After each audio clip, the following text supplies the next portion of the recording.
Deuteronômio capítulo 8, vamos ler o capítulo, do versículo 1 ao versículo 20, leiamos com fé e atenção. Diz assim: cuidareis de cumprir todos os mandamentos que hoje vos ordeno, para que vivais, e vos multipliqueis e entreis e possuais a terra que o Senhor prometeu sob juramento a vossos pais. Recordar-te-ás de todo o caminho pelo qual o Senhor teu Deus te guiou no deserto estes 40 anos, para te humilhar, para te provar, para saber o que estava no teu coração, se guardarias ou não os mandamentos. Ele te humilhou e te deixou ter fome e te sustentou com o maná que tu não conhecias, nem teus pais o conheciam, para te dar a entender que não só de pão viverá o homem, mas de tudo que procede da boca do Senhor viverá o homem. Nunca envelheceu a tua veste sobre ti, nem se inchou o teu pé nestes 40 anos. Sabe, pois, no teu coração que como um homem disciplina o seu filho, assim te disciplina o Senhor teu Deus. Guarda os mandamentos do Senhor teu Deus, para andares nos seus caminhos e o temeres, porque o Senhor teu Deus te faz entrar numa boa terra, terra de ribeiros de água, de fontes, de mananciais profundos que saem dos vales e das montanhas, terra de trigo e cevada, de vides, figueiras, romeiras, terra de oliveiras, de azeite e mel, terra em que comerás o pão sem escassez e nada te faltará nela, terra cujas pedras são ferro e de cujos montes cavarás o cobre. Comerás e te fartarás e louvarás o Senhor teu Deus pela boa terra que te deu. Guarde-te, não te esqueça do Senhor teu Deus, não cumprindo os seus mandamentos, os seus juízos, os seus estatutos que hoje te ordeno. Para não suceder que depois de teres comido e estiveres farto, depois de haveres edificado boas casas e morado nelas, depois de se multiplicarem os teus gados, os teus rebanhos, e aumentar a tua prata, o teu ouro, e ser abundante tudo quanto tens, se eleve o teu coração e te esqueças do Senhor, teu Deus, que te tirou da terra do Egito, da casa da servidão, que te conduziu por aquele grande e terrível deserto de serpentes abrasadoras, de escorpiões, de secura, em que não havia água, e te fez sair água da perdeneira, que no deserto te sustentou com maná, que teus pais não conheciam, para te humilhar e para te provar, e afinal te fazer bem. Não digas, pois, no teu coração: a minha força e o poder do meu braço me adquiriram essas riquezas. Antes te lembrarás do Senhor teu Deus, porque é Ele o que te dá força para adquirires riqueza, para confirmar a sua aliança, que sob juramento prometeu aos teus pais, como hoje se vê. Se te esqueceres do Senhor teu Deus, e andares após outros deuses, e o servires, e o adorares, protesto hoje contra vós outros, que perecereis. Como as nações que o Senhor destruiu diante de vós, assim perecereis, porquanto não quisestes obedecer à voz do Senhor vosso Deus. Irmãos, imagine uma escola. Imagine uma escola que as cadeiras são desconfortáveis. Imagine uma escola que não tem ar-condicionado. Imagine uma escola que é muito quente durante o dia e muito frio durante a noite. Uma escola que não tem sombra, uma escola que não tem água, uma escola que só tem escassez, na verdade. Que escola é essa? Essa é a escola do deserto. O deserto é essa escola que Deus ministra as aulas mais profundas da nossa vida. O deserto é difícil, mas também é um lugar didático. Nós, o povo de Deus, temos esse costume de, às vezes, quando atravessamos alguma situação adversa, algumas circunstâncias que surgem no nosso caminho, muitas vezes nós dizemos: estou atravessando o deserto, ou estou no deserto, seja uma situação financeira, seja uma situação familiar, seja uma situação social, em todos os âmbitos da nossa vida. Quando nós nos deparamos com alguma situação ruim, que nós estamos enfrentando, muitas vezes nós usamos essa ideia do deserto. O deserto é este lugar que Deus nos leva para nos ensinar. É pedagógico, o deserto é pedagógico. De Gênesis 16, 7 até Apocalipse 12, o deserto é o lugar em que Deus se encontra com o ser humano, para disciplina e libertação. Deus sempre trabalha neste lugar, o deserto, e nós temos várias referências na Bíblia que nos mostram isso. Deuteronômio é o 5º livro de Moisés, o 5º livro do Pentateuco que nós chamamos. E este, na verdade, é chamado como a segunda lei. No grego, essa ideia de segunda lei. É a segunda chamada de Moisés ao povo. Mas essa segunda lei não é uma nova lei, não é uma outra lei que Moisés dá ao povo. Pelo contrário, é a repetição da mesma lei, a lei original que Deus deu a Moisés no Monte Sinai. Mas por que Moisés está repetindo, reafirmando, recapitulando essa lei original de Deus no livro de Deuteronômio? Porque aqui nós temos a segunda geração do deserto. Nós, quando olhamos o texto, principalmente Números, nós vamos ver que a primeira geração daquele povo não confiou no Senhor. Moisés está agora nas fronteiras, em Cades Barneia, na fronteira de Canaã, e ele está reafirmando a lei original de Deus para essa segunda geração. Homens e mulheres que tinham, na verdade, abaixo de 20 anos, quando Deus matou toda aquela geração, a primeira geração. Por quê? Ou deixou perecer no deserto. Por quê? Porque quando aquele povo, ele vai estar diante da terra, eles sobem, Moisés escolhe 12 homens ali de cada tribo, eles sobem para espiar a terra, eles passam 40 dias fazendo uma expedição, espionando a terra, vendo o que a terra tinha. Quando eles voltaram, aquele povo, ao invés de confiar no Deus que havia os tirado do deserto, aquele povo, ao invés de confiar no Deus que estavam os conduzindo, eles temeram.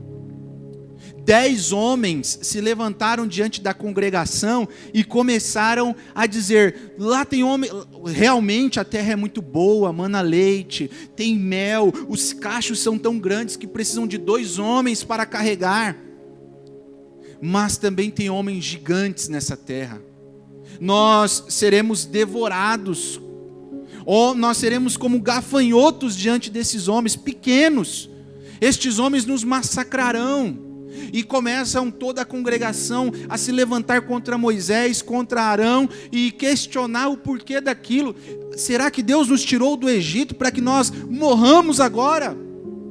E nesse inteirinho, Caleb e Josué se levantam e se coloca diante da congregação, rasgam as suas vestes e diz: certamente o Senhor nos dará essa terra, porque Ele tem nos conduzido. E esse é o texto que Deus fala para Moisés: Moisés, me cansei desse povo, vou constituir você como uma nação, e esse povo eu vou eliminar. E aí Moisés chora, e Moisés clama ao Senhor. Então aí Deus fala: então Josué e Caleb, porque não duvidaram de mim, só ele e a sua família entrará na terra. Os homens acima de 20 anos, todos eles perecerão no deserto. E sabe o que acontece? Deus pega aquele povo e, ao invés de entrar, eles voltam e ficam 40 anos, aproximadamente 38 anos, rodeando o deserto, até toda aquela geração que duvidou do Senhor perecer. Então agora Moisés está com essa nova geração. O próprio Moisés não vai entrar. O Senhor disse: Moisés, você não vai entrar. Mas ele agora está diante dessa nova geração e está relembrando, exortando esse povo, essa geração, a não se esquecer daquilo que Deus fez por eles no deserto, a não se esquecer as aulas que Deus os havia dado no deserto. E é justamente isso. O deserto, meus irmãos, não é um erro no caminho. pelo contrário, é parte do plano de Deus para a nossa vida. Em algum momento da história da nossa vida, todos nós passaremos pelo deserto, pela escola do deserto. E eu queria destacar com os irmãos o que Deus nos ensina na escola do deserto. Quais são as lições que nós aprendemos com Deus nessa escola que às vezes parece não ter fim, parece que não vai chegar à formatura? O que Deus nos ensina na escola do deserto? Em primeiro lugar, irmãos, Deus nos ensina sobre o tempo dele. Olha comigo o versículo 2, o que Moisés diz a este povo, a esta geração. Recordar-te-ás de todo o caminho pelo qual o Senhor teu Deus te guiou no deserto estes 40 anos, para te humilhar, para provar, para saber o que estava no teu coração, se guardarias ou não os mandamentos do Senhor. Estes 40 anos Deus estava mostrando o tempo dele. O tempo era de Deus. Alguns estudiosos, alguns comentaristas dizem que a distância aproximada entre o Egito, onde eles estavam, lá na terra de Gozém, até a entrada em Canaã, em Cades Barneia, que era a fronteira, dá aproximadamente 250 a 300 quilômetros. Se nós estipularmos uma média de 10 quilômetros andando calmamente, daria 30 dias para chegar na terra. Mas esse povo passou 40 anos. A primeira geração, essa primeira geração, ela foi era uma geração imediatista. Era uma geração que não entendia o tempo de Deus. Era uma geração que não compreendia o tempo de Deus. Isso é tão verdade que Gênesis capítulo 32 vai nos trazer um caso trágico no meio do povo.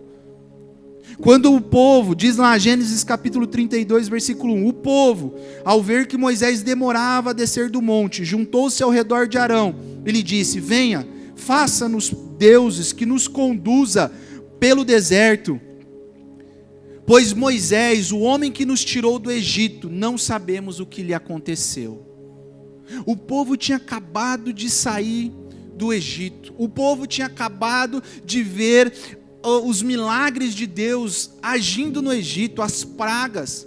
Irmãos, o povo tinha acabado de passar pelo Mar Vermelho. O que mais me fascina na passagem do Mar Vermelho é que lá o texto diz que o chão se secou. Não tinha barro, não tinha lama, para que os carros ficassem enguiçados, atolados. Mas esse é o mesmo povo que não sabe, que não aprendeu, ou que não estava olhando, vendo o tempo de Deus. Quando eles viram que Moisés estava demorando um pouquinho, eles já juntaram ali diante de Arão e disse: olha, Moisés está demorando muito, nós precisamos de algo, nós precisamos de um Deus que nos conduz. E aí eles fazem o bezerro. Quando Moisés desce, Moisés vê aquela cena, quebra as tábuas da aliança, fica indignado. E nós conhecemos a história. Um povo que era imediatista, e Deus trabalhou 40 anos com aquele povo, não só para que aquele povo não entrasse pela desobediência, perecesse, mas para que os que viessem após eles entendessem o tempo de Deus. Moisés agora está na fronteira para entrar em Canaã. O povo que não confiava em Deus pereceu. O novo povo agora está diante de Moisés, e Moisés está dizendo: vocês precisam aprender essa lição, a lição do tempo, porque nestes 40 anos Deus guiou vocês para humilhar, para provar, para saber o que estava no coração de vocês. Deuteronômio capítulo 2 também diz isso. Versículo 7 diz assim: pois o Senhor teu Deus te abençoou em toda a obra das tuas mãos. Ele sabe que andas por este grande deserto. Estes 40 anos o Senhor teu Deus esteve contigo e nenhuma coisa te faltou. Ou seja, o deserto é onde nós aprendemos sobre o tempo de Deus. É Deus quem mostra que o tempo é dele. O tempo de Deus é diferente do nosso. O tempo de Deus é o Kairos. é o tempo oportuno, é o tempo certo, é o momento certo, é a hora certa. Eclesiastes capítulo 3, a hora, a tempo debaixo dos céus determinado para todas as coisas. Deus estava mostrando que o tempo não era daquele povo, não era eles que arrumavam a agenda de Deus, mas era o próprio Deus que os estavam ensinando sobre o tempo dele. Meus irmãos, nós vivemos uma geração fast food, quer as coisas já rápido, tudo para ontem, andamos apressados, desejando que tudo aconteça no nosso ritmo, mas é no deserto, quando nós nos deparamos, ou quando nós entramos no deserto, ou o deserto vem sobre a nossa vida, é ali que nós aprendemos a esperar e confiar no tempo de Deus. Nós temos que orar como salmista, no Salmo 40, esperei com paciência no Senhor, e Ele se inclinou para nós. No deserto aprendemos a lição do tempo. Quando Deus nos faz esperar, Ele não está sendo descuidado, mas Ele está tratando o nosso coração. O que há de intencional do nosso coração, Ele está moldando a nossa fé e o nosso caráter. A espera revela se nós confiamos em Deus ou nos nossos próprios planos. Seja no casamento, seja no trabalho, nas respostas de orações, aprendemos que Deus nunca se atrasa e nem se adianta. Ele tem um tempo certo, Ele age no momento certo, na hora certa. Mesmo que às vezes seja difícil entender, mas no deserto nós aprendemos que o tempo é de Deus, a hora é de Deus. O próprio Senhor Jesus esperou 30 anos para iniciar o seu ministério. Se o Filho de Deus esperou, também precisamos confiar no cuidado do Pai. Ele sabe a hora certa, Ele sabe o momento certo. Não sei a situação, mas Deus sabe. O tempo é dele, a hora é dele. Mas no deserto nós aprendemos também uma segunda lição. Nós aprendemos no deserto com Deus, o que Deus nos ensina no deserto. Deus nos ensina sobre a dependência dele. Enquanto no primeiro ponto Deus nos ensina sobre o tempo dele, na segunda lição nós aprendemos sobre a dependência nele. Olha o versículo 3 e o versículo 4. Ele te humilhou e te deixou ter fome, te sustentou com o maná, que tu não conhecias, nem teus pais o conheciam, para te dar a entender que não só de pão viverá o homem, mas de tudo que procede da boca do Senhor viverá o homem. Nunca envelheceu a tua veste sobre ti, nem te inchou o teu pé nestes 40 anos. Olha o versículo 15 e 16. Te conduziu por aquele grande e terrível deserto de serpentes abrasadoras, de escorpiões e de secura em que não havia água, e te fez sair água da perderneira, que no deserto te sustentou com maná que os teus pais não conheciam, para te humilhar, para te provar e afinal te fazer bem. A segunda lição, irmãos, que nós aprendemos com Deus no deserto é a lição da dependência. Isso quer dizer o quê? É Deus quem cuida de nós. É Deus que está no controle de todas as coisas. É Deus que está conduzindo todas as coisas. Meus irmãos, não estamos jogados ao acaso. Não estamos jogados ao vento. Não estamos jogados sem ninguém no controle. Isso é o deísmo que acredita nessa história de que Deus veio no mundo, criou as coisas e foi embora e deixou o homem à sua própria vontade, ao seu próprio desejo, à sua própria força. Essa é a escola do deísmo que ensina. Nós não, irmãos. Nós cremos que Deus está no controle de todas as coisas. E no deserto nós, mais do que nunca, aprendemos a depender dele. Quanto dinheiro o homem pode ter para achar a cura da Covid? Nós vimos isso, um pequeno vírus que nós não conseguimos enxergar, que parou o mundo. Uma doença, uma situação adversa, quando nós olhamos e vemos, eu não consigo. É isso que Deus nos mostra. No deserto, Deus nos mostra que a dependência é nele. É Ele quem está cuidando, é Ele que está conduzindo. Por mais que aquele povo pudesse ter saído com todo o alimento possível, 40 anos seria insuficiente para que aquele alimento durasse. Por mais que aquele povo tivesse saído com toda a roupa que eles puderam carregar possível, 40 anos teria acabado. Apesar que nós homens temos o costume de às vezes ter uma camisa aí há muitos anos, né? Enquanto a esposa não tira do guarda-roupa e joga fora, vai ficando lá. Dá para usar, né? Vai usando. Mas brincadeiras, quanto, irmãos, a olho nu, na nossa humanidade é possível. E Deus estava mostrando, olha, neste deserto eu te conduzi, e o alimento eu que dei. Era tão interessante que o maná só poderia ser recolhido no dia e não poderia ser guardado para o outro dia. Porque se ele fosse guardado, ele fedia muito. Ou seja, Deus estava mostrando, vocês vão ter o suficiente para hoje. Vocês podem pegar e comer à vontade hoje, mas não guardem, porque vocês estarão duvidando. E aí eles tinham que esperar o maná chover, né? No próximo dia.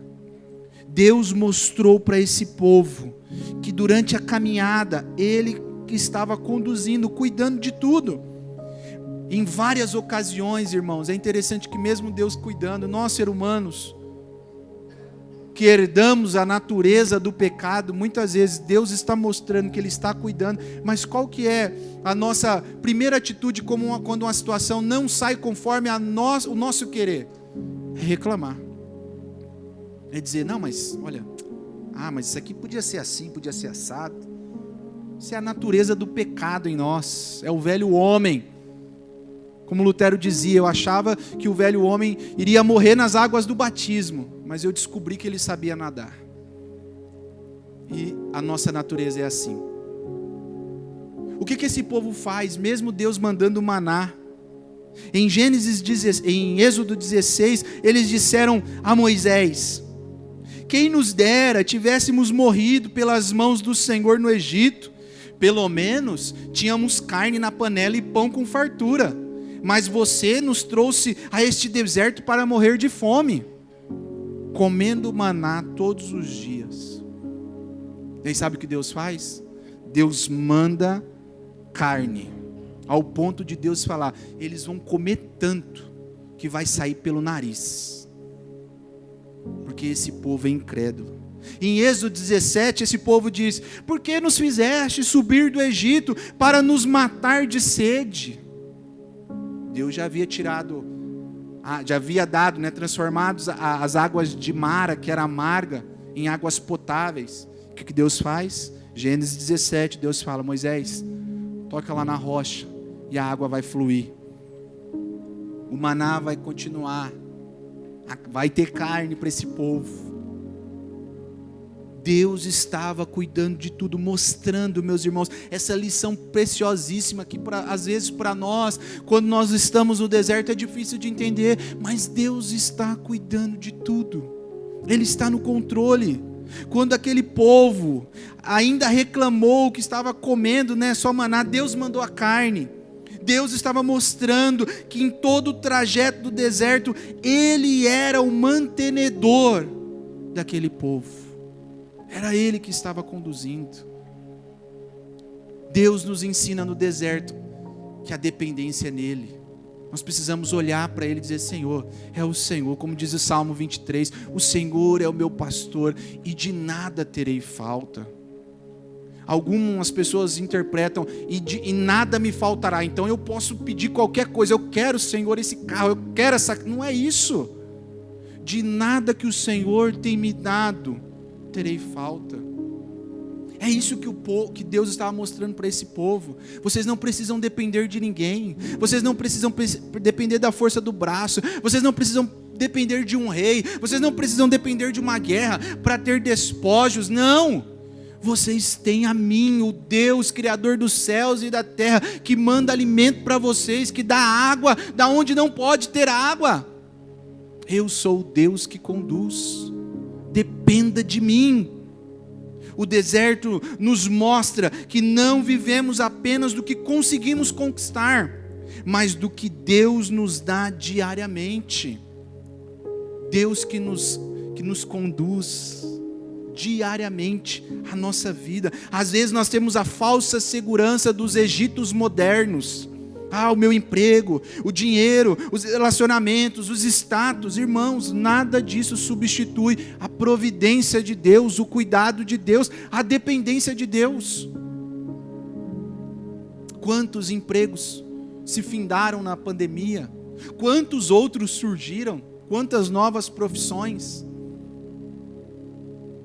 É a dependência de Deus. É você, claro, não é cruzar os braços e dizer, não, tá bom Deus, agora faz aí a tua parte, eu quero maná amanhã aqui na minha porta. Às vezes tem pessoas que interpretam dessa forma, não. Mas é saber que os recursos que Deus tem nos dado, o trabalho que Deus nos dá, a locomoção que Deus nos dá para irmos trabalhar, tudo que Deus coloca nas nossas mãos, só é possível porque é Deus que está providenciando. A providência dele age dessa forma. É nós olharmos para tudo e dizermos, Senhor, tudo é teu. Ou seja, dependência não é passividade, mas é humildade em reconhecer que nada sem Deus podemos fazer. João 15,5, sem mim nada podeis fazer. É olhar para Deus e saber, Deus é o Senhor quem me conduz, Deus é o Senhor quem me guia. Mas ainda, irmãos, tem uma terceira lição e última lição que Deus nos ensina na escola do deserto.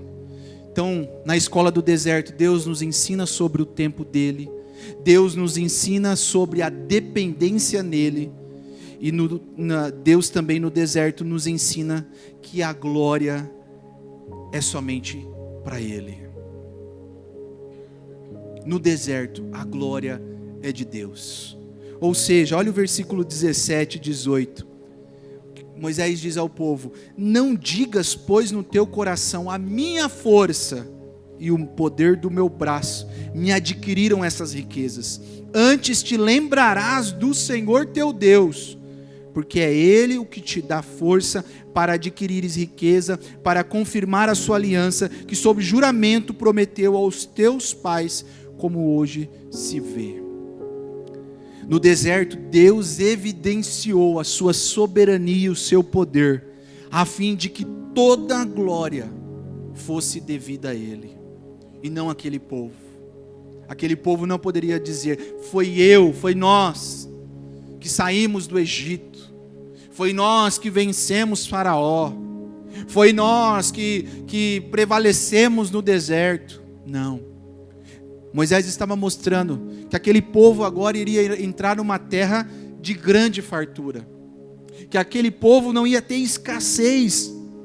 O pão, no versículo 9, o Moisés diz, terra em que comerás o pão sem escassez, nada te faltará, terra cujas pedras são ferro e de cujos montes cavarás o cobre, comerás e te fartarás e louvarás ao Senhor. Ou seja, Moisés estava orientando aquele povo para que não se esquecesse que tudo que eles iriam experimentar agora fazia parte da glória de Deus, ou seja, era para a glória de Deus, não era na força do braço deles. Deus os conduziu no deserto, mostrando em todo o tempo que a única glória era para Ele. Nós vemos isso na nuvem que os guiava durante o dia por conta do sol. A nuvem pairava sobre o acampamento. À noite, no frio, tinha uma coluna de fogo que os aquecia. Nós vemos isso no tabernáculo, a santidade, quando Moisés monta o tabernáculo no deserto, a santidade de Deus é evidenciada, mostrando o seu poder, a santidade dele naquele local. Nós vemos a correção e o juízo de Deus, ou seja, a justiça de Deus, quando aquele povo se rebelou, Corá e os outros se levantaram, se rebelaram contra o Senhor, Deus mostrou a sua justiça. Nós vemos o testemunho do povo, quando vê Moisés no monte, e Deus evidenciando, eles queriam ouvir a voz de Deus, e quando Deus fala, eles falam, não Senhor, nós não conseguimos, deixe só Moisés, mostrando o temor, ou seja, Deus evidenciou a sua glória em tudo o que ele fez, seja nas pragas, seja na abertura do mar, seja no alimento, seja na água, seja na condução, Deus evidenciou, seja até mesmo naquele povo que pereceu, a sua glória foi evidenciada. Ou seja, como diz Paulo em Romanos capítulo 11, no finalzinho deste capítulo ele diz, porque dele, por meio dele, para ele, são todas as coisas, glória, pois a ele eternamente. No deserto, nós precisamos glorificar o Senhor, dizer, Senhor, a glória é tua, não é a força dos nossos braços, não é o que nós temos, mas a glória é o Senhor. Qual é o nosso fim, meus irmãos? O fim principal da nossa vida é glorificar a Deus e se alegrar nele para sempre. É isso que Deus nos ensina na escola do deserto. Quando as coisas estão dando certo, a nossa tendência humana é dizer, foi minha força, foi a minha inteligência, foi o meu braço, foi o meu network, foi o meu bom relacionamento. Meus irmãos, Deus nos lembra que a glória não é nossa, é dele. O deserto é uma escola de humildade, onde aprendemos que somos apenas instrumentos. Deus é o protagonista. Tudo que temos, dons, oportunidades, bens, vitórias, é graça de Deus sobre nós, para que o nome dele seja exaltado. No seu deserto, você tem glorificado a Deus? No seu deserto, você tem visto a glória de Deus? No seu deserto, você tem testificado a soberania de Deus? Quem sabe você diga nessa manhã, Daniel, você não sabe como está o meu deserto. Meu deserto está difícil demais. Estou passando por uma crise financeira, conjugal, espiritual, emocional, familiar. Daniel, não sei não. Meu deserto está um pouco difícil. Deixa eu te dizer uma coisa. O deserto não é um sinal de abandono, mas é um sinal de formação. Nessa manhã, quem sabe você esteja enfrentando um deserto, uma situação adversa, e você diga, eu não tenho solução, não vejo saída. Sabe o que eu quero te dizer? Olhe para Jesus. Olhe para Jesus. Jesus é o aluno perfeito, o exemplo de alguém que se graduou no deserto por nós. Lá em Mateus capítulo 4, a prova de Cristo no deserto, ele passou com nota máxima sobre todas elas. Jesus mostrou a sua dependência total em Deus ao dizer para Satanás, nem só de pão viverá o homem, mas de toda palavra que procede da boca de Deus. Citando Deuteronômio 8:3. No deserto, Jesus mostrou a sua confiança mostrou que a sua confiança em Deus não precisava de provas. Quando Satanás diz assim, você é filho de Deus mesmo? Pula daqui, que está escrito, aos teus anjos te dará ordens para que te socorra. E aí, Jesus mostra que a confiança em Deus não depende de provas. Ele diz, não tentarás o Senhor teu Deus. No deserto, Jesus mostrou que a glória era dada somente a Deus. Quem disse que se ajoelhar daria todos os reinos da terra, não foi Deus, foi Satanás. Mas quando ele disse isso para Jesus, Jesus disse o quê? Ao Senhor teu Deus adorarás, e somente a Ele prestarás culto. Jesus é o aluno perfeito, que se tornou o mestre perfeito, o nosso Senhor e Salvador, que advoga as nossas causas. Ele é o Senhor que intercede pelos seus. Ele é o Senhor que sabe do que você precisa. Lá em João capítulo 17, a oração sacerdotal, Jesus disse, não peço que os tire do mundo, e sim que os guarde do mal. No deserto, Deus está cuidando de você. Amém, meu irmão? Feche os seus olhos. Pai, obrigado. Obrigado porque Em tudo nós vemos as tuas mãos, nós vemos o teu cuidado, nós vemos a tua soberania. Obrigado porque às vezes parece difícil, parece não haver saída, parece não haver solução, o diagnóstico está à nossa frente, a situação, as contas, os boletos aí, o filho não querendo saber do Senhor, o casamento abalado, como é difícil, Senhor. Às vezes nós estamos nesses desertos e olhamos para um lado, olhamos para o outro e muitas vezes tentamos, na força dos nossos braços, encontrar solução. Mas que o Senhor nos ajude a entender que o Senhor é a solução. A olharmos para Jesus, o nosso Mestre, o nosso Salvador, que venceu no deserto por nós, que nos ajuda, que intercede por nós junto ao Pai, o nosso advogado, que com o Santo Espírito, quando nós não sabemos orar, intercede com gemidos inexprimíveis diante de Deus. Pai, eu não sei, mas o Senhor sabe a situação do meu irmão, da minha irmã, deste jovem, desta mulher, desta família que está aqui nessa manhã, ou quem sabe nos acompanhando através das redes sociais. O Senhor conhece todas as coisas. Antes que as palavras cheguem à nossa boca, o Senhor já sabe o que nós vamos dizer. O Senhor sonda o nosso coração, o Senhor conhece a nossa intenção. Que o Senhor possa fazer-nos descansar em Ti, saber que é o Senhor quem está cuidando de todas as coisas. Nos ajude a aprender que o tempo é seu e não nosso, a hora é sua e não a nossa, e que nesse intervalo é o Senhor quem está nos moldando, para que nós possamos aprender melhor. Nos ajude a depender de Ti, unicamente do Senhor, e a saber que aquilo que nós temos nas nossas mãos, aquilo que o Senhor tem depositado nas nossas mãos, como mordomos do Senhor, é somente para nós administrarmos, porque é o Senhor quem nos dá, é o Senhor quem nos conduz, é o Senhor quem supre todas as nossas necessidades. Mais do que isso, nos ajude a viver para a Tua glória, nos ajude a entender que a nossa vida deve ser um motivo de louvor ao Senhor. Não deixe que nós venhamos nos apegar com as coisas deste mundo, não deixe que o nosso coração venha murmurar contra o Senhor, mas que no deserto, e apesar do deserto, nós possamos honrar o Teu nome, glorificar o Teu nome e viver para a Tua glória. Essa é a nossa oração com fé, neste dia, em nome de Jesus. Amém.